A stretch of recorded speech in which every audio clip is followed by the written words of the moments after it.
Gözyaşlarım yağmur gibi akıyor. Bu hasretlik yüreğimi yakıyor. Kimse garip hallarımı bilmiyor. Ayırdılar beni senden, nedensiz. Günler geçmez, yaşayamam ki sensiz. Seni sevmek yasak olsa süresiz. Sensiz taşıdım bu can değersiz. Sensin benim kaderim, sensin derdim kederim. Başım alır giderim diyar diyar. Ellerine derse desin, vazgeçemem benimsin.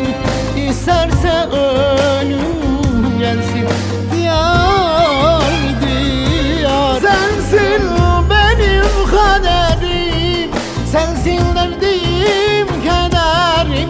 Başım alır giderim diyar diyar. Ellerine derse desin, vazgeçemem benimsin. İsterse ölüm gelsin diyar diyar.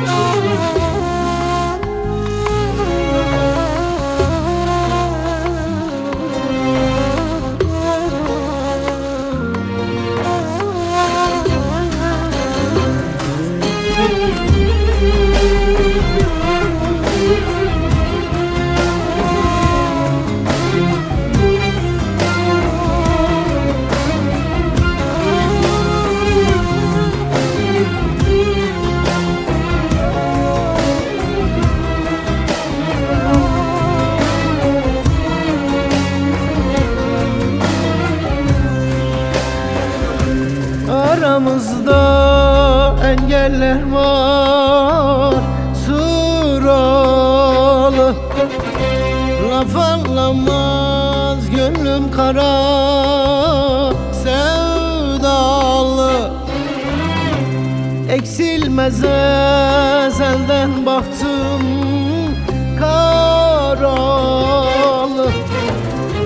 Ayırdılar beni senden, nedensiz. Günler geçmez, yaşayamam ki sensiz.